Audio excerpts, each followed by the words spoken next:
கண்மணி அன்புடன் சீரியல்ல அடுத்து வர எபிசோட்ல என்ன மாதிரியான ட்விஸ்ட் எல்லாம் இருக்க போகுதுங்கிறத இந்த வீடியோல பார்க்கலாம். அன்புக்கு இப்ப என்ன பண்றதுன்னே புரியாம அன்பு ரொம்பவே குழப்பத்துல இருக்காங்க. எப்படி இது நடந்ததுன்னு எனக்கு தெரியல. இதுக்கும் எனக்கும் எந்த விதமான சம்பந்தமும் இல்லைன்னு சொல்லிட்டு எவ்வளவு சொன்னாலும் யாருமே அன்போட பேச்ச நம்புறதே கிடையாது. சார், நீங்க என்னதான் பண்ணாலும் உங்களுடைய ஃபுட் குவாலிட்டி எப்படி என்ன ஏதுன்றது இப்படி எல்லா இடத்துலயுமே சோசியல் மீடியாவில் லைவாவே நாங்க காட்டிட்டோம். இத்தனை பேருக்கு இது ஸ்ப்ரெட் ஆயிடுச்சு. இனி உங்களை விட்டு வச்சா எத்தனை பேரோட உயிரை நீங்க பறிப்பீங்க? இதுக்கு மேலேயும் உங்களுடைய கிளவுட் கிச்சன் ஒர்க் ஆகவே கூடாது. இப்பவே இந்த கிளவுட் கிச்சனை மூடுங்க மூடுங்கன்னு சொல்லிட்டு ஆர்ப்பாட்டமா பண்ணிட்டு இருக்காங்க. நாங்க என்ன சொல்ல வர்றத கொஞ்சம் தயவு செஞ்சு காது கொடுத்து கேளுங்க. ப்ளீஸ், உங்களை நான் ரொம்பவே ரிக்வெஸ்ட் பண்ணி கேட்கிறேன். தயவு செஞ்சு நான் சொல்ல வர்றத கேளுங்கன்னு சொல்லிட்டு எவ்வளோ ரிக்வெஸ்ட் பண்ணாலும் அதை அவங்க காது கொடுத்து கூட கேட்கறது கிடையாது. இந்த கம்பெனியை மூடி ஆகணும்னு சொல்லிட்டு பயங்கரமா போராட்டம் எல்லாமே பண்ணிட்டு இருக்காங்க. இதுக்கு என்ன பதில் சொல்றதுன்னே தெரியாம அன்பு ஒரு பக்கம் திணறிட்டு இருக்காங்க. கரெக்டா அந்த இடத்துல இன்ஃபர்மேஷனை கேதர் பண்ணிட்டு நம்ம கண்மணி அங்க வராங்க. கண்மணி அங்க ஒரு நிமிஷம் இப்ப இங்க என்ன நடந்துருச்சுன்னு சொல்லிட்டு இவரு எல்லாரும் சேர்ந்து இப்படி பேசிட்டு இருக்கீங்க. முதல்ல என்ன நடந்தது ஏது நடந்ததுன்னு தெரியாம எதுவும் பேசக்கூடாது. என்ன நடந்ததுன்றது உங்களுக்கு தெரியுமான்றாங்க. ஆமா, நீங்க யாரு? நீங்க இங்க இப்படி பேசிட்டு இருக்கீங்க. முதல்ல நீங்க யாரு மேடம் சொல்றாங்க. உடனே அதுக்கு கண்மணி, நான் தான் அன்புவோட ஒய்ஃப்னு சொல்லிட்டு இருக்காங்க. ஓ, இந்த பள்ளி விழுந்த சாப்பாடு ஓனரோட பொண்டாட்டியான்னு சொல்லி கேக்குறாங்க. போதும், வாயை மூடுங்க. உங்க இஷ்டத்துக்கு நீங்க என்னனாலும் பேசுவீங்களா? என்ன நினைச்சிட்டு நீங்க இப்படி பேசிட்டு இருக்கீங்கன்றது எனக்கு புரியல.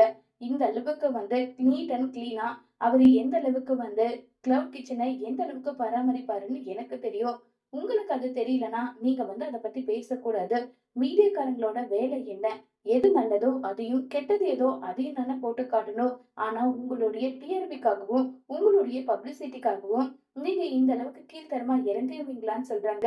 மேடம், இங்க நடந்த விஷயம் உங்களுக்கு தெரியலன்னு நினைக்கிறேன். அதனாலதான் நீங்க இப்படி பேசுறீங்க. ஒரு நிமிஷம் இந்த வீடியோவை பாருங்க. எங்களுக்காக அன்பு சார் ஃபுட் அரேஞ்ச் பண்ணாங்க. அந்த ஃபுட்ல என்ன இருக்குன்றத நீங்களே பாருங்க. அப்பவாவது உங்களுக்கு புரியும் நினைக்கிறேன்னு சொல்லிட்டு ரொம்பவே கோவப்பட்டு அந்த ஃபுட்டை காட்டுறாங்க. அதுல பார்த்தா ரொம்பவே பயங்கரமா ஷாக்கிங்கா இருக்கு. என்ன இருக்குன்னு பார்த்தா அதுல கரப்பாம்பூச்சி இது எல்லாமே இருக்கு. இத பார்த்ததும் ரொம்பவே கோவப்படுறாங்க. பாத்தீங்களா, இந்த மாதிரி ஒரு தரம் இல்லாத ஃபுட்டை நாங்க சாப்பிட்டா எங்களுடைய நிலைமை என்ன சொல்லுங்க மேடம், என்னன்னு சொல்லிட்டு கேட்டுட்டு இருக்காங்க. இதுக்கு என்ன பதில் சொல்றதுன்னே தெரியல கண்மணிக்கு. கண்மணி அமைதியாவே நின்றுட்டு இருக்காங்க. சரிங்க சார், நாங்க ஒத்துக்கிறோம். என்ன ஏதுன்றதை நாங்க ஒத்துக்கிறோம். நாங்க இல்லைன்னு சொல்லல. அதுக்காக நீங்க அவருக்காக இப்படி நீங்க அவரை பேரை நாரடிக்கிறது நல்லா இருக்கான்னு சொல்லி கேக்குறாங்க. உங்க புருஷன் தப்பு பண்ணாலும் அதை வெளிக்காட்டிக்க கூடாதுன்னு நினைக்கிறீங்களா? இந்த தப்புக்கெல்லாம் யார் காரணம்ன்றத நான் நிரூபிச்சுட்டா நீங்க இதே மாதிரி நீங்களும் போஸ்ட் போடுவீங்களா? கண்டிப்பா மேடம், கண்டிப்பான்றாங்க. உடனே கார்த்தி அவரை கூட்டிட்டு வாங்கன்னு சொன்னதும் உடனே கூட்டிட்டு வராங்க. அது யாருன்னு பார்த்தா நம்ம அன்புவோட கிளவுட் கிச்சன்ல வேலை பார்த்த ஒர்க்கர்ஸ் தான். அது அவர் தான் இந்த வேலையை செஞ்சிருக்காங்க. அதுக்கான எல்லா ஆதாரம் எவிடன்ஸோட நம்ம கண்மணி நிரூபிக்கிறாங்க. இத பாருங்க, இவருங்க ரொம்பவே சுத்தமா நீட் அண்ட் கிளீனா தான் எல்லாமே பண்ணிருக்காங்க. இந்த மாதிரி பேர் கெடணுன்றதுக்காகவே இவராவே பிளான் பண்ணி ஒரு 3 விஷயத்த இத மாதிரி பண்ணிருக்காங்க.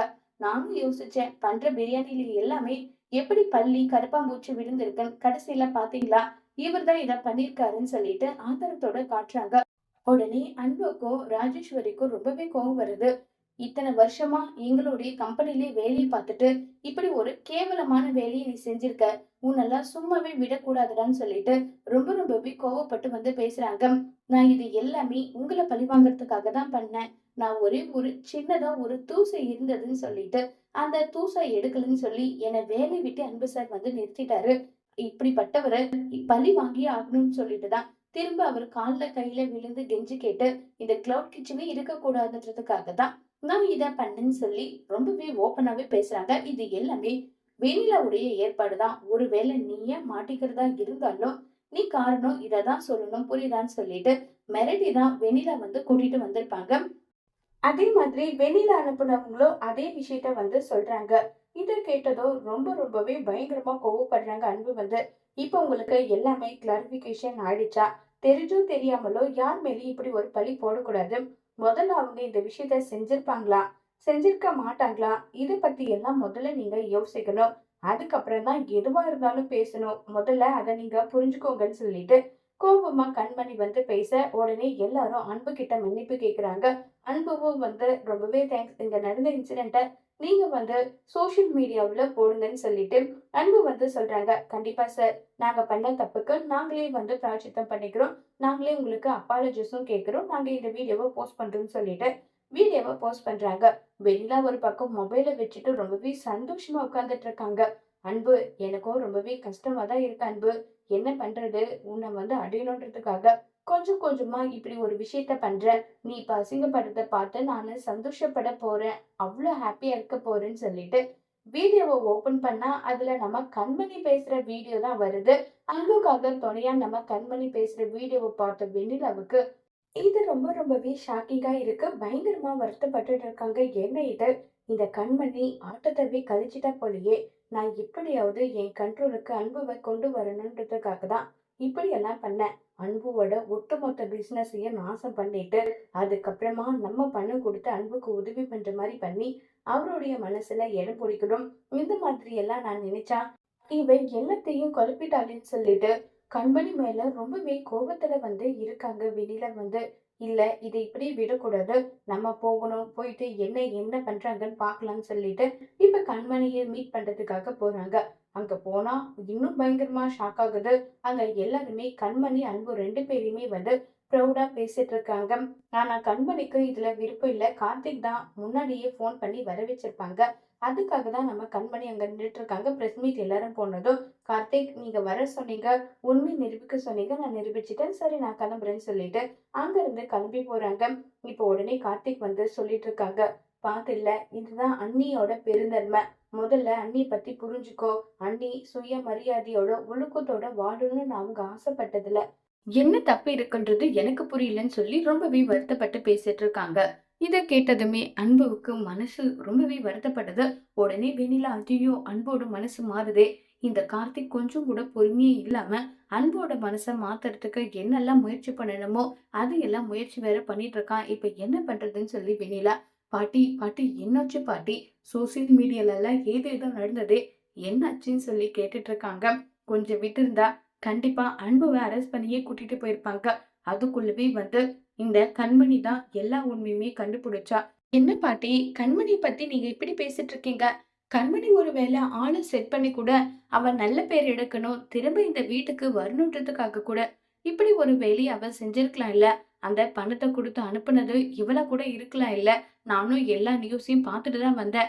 இங்க வந்து நல்லவ மாரி வேஷம் போட்டுட்டு இருக்கான்னு சொல்லி வெளியில ஒரு பக்கம் சொல்ல, ராஜேஸ்வரி இருக்கலாம். எனக்கும் அது சந்தேகமா தான் இருக்கு. அதுவும் நீ சொன்னதுக்கு அப்புறம் இன்னும் சந்தேகம் பலமாயிடுச்சுன்னு சொல்லிட்டு, ஏய் கண்மணி நில்லடி, எங்கடி போற? நில்லடி ஒரு நிமிஷம்ன்றாங்க. என்ன விஷயம் சொல்லுங்கன்றாங்க. பத்தியாடா அன்பு, இவளுக்கு திமிர பாத்தியா? வயசுல பெரியவங்கன்ற ஒரு மரியாதை கூட இல்லாம என்கிட்ட எப்படி பேசுறான்னு பாத்தியான்றாங்க. நீங்க எனக்கு மரியாதை கொடுத்தா திரும்ப நானும் உங்களுக்கு மரியாதை கொடுப்பேன். நீங்க எனக்கு மரியாதை கொடுக்கலன்னா உங்களுக்கு மரியாதை கொடுத்து பேசணுன்ற அவசியம் எனக்கு கிடையாது. கார்த்திக் ரொம்பவே கெஞ்சி கூப்பிட்ட ஒரே காரணத்துக்காக தான் நான் இங்க வந்தேன். இல்லன்னா எனக்கு இங்க வரணுன்ற அவசியமே கிடையாதுன்னு சொல்லி கண்மணி வந்து பேசிட்டு இருக்காங்க. என்ன நீயாவே வந்து ஆள செட் பண்ணி எங்க கம்பெனிய ஒட்டு மொத்தமா முடிக்கணும்னு பிளான் பண்ணிட்டு, இப்ப நல்லவ மாதிரி நீயாவே வந்து இந்த விஷயத்த எல்லாம் சால்வ் பண்ற அப்படிதானேன்றாங்க. உடனே கார்த்திக்கு கோபம் வருது. பாட்டி என்ன பேசிட்டு இருக்கீங்க? எல்லாம் தெரிஞ்சுதான் பேசுறீங்களா? இல்ல தெரியாம பேசுறீங்களான்றது எனக்கு புரியல. கொஞ்சம் பார்த்து பேசுங்க. அவங்க மட்டும் இல்லன்னா, இந்நேரம் நம்ம அன்பு அண்ணன போலீஸ் ஸ்டேஷன் புடிச்சிட்டு போயிருப்பாங்க. அத கொஞ்சம் யோசிச்சு பேசுங்க பாட்டின்றாங்க. டேய் நீ வேணும்னா அவளுக்கு வக்காலத்து வாங்கு. ஆனா நான் அப்படி இருக்கணும்னு எனக்கு எந்த அவசியமும் கிடையாது. எனக்கு இவ மேல ரொம்பவே சந்தேகமா இருக்கு. எனக்கு என்னவோ இவ தான் இந்த விஷயத்த பண்ணியிருக்கா.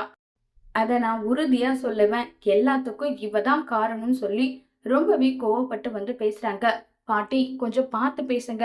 என்னன்னு கண்மணி அண்ணிய நிக்க வச்சு கேள்வி கேட்டுட்டு இருக்காங்க. பொறுமையாவே நீ இருக்கன்னு சொல்லி கேட்டுட்டு இருக்காங்க. இல்லடா பாட்டி கேட்கறதும் சரிதானே. இதே கம்பெனில தான் நம்ம இருக்கோம். ஆனா நமக்கு இவன் திருடன்றத நம்மளால கண்டே பிடிக்க முடியல.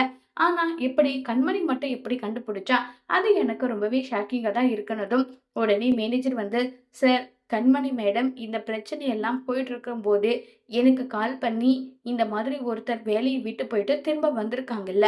எனக்கு அவர் மேல சந்தேகமா இருக்கு. எதுக்கும் அவர ஃபாலோ பண்ணுங்கன்னு அப்பவே எனக்கு இந்த விஷயத்த பத்தி சொல்லிட்டாங்க.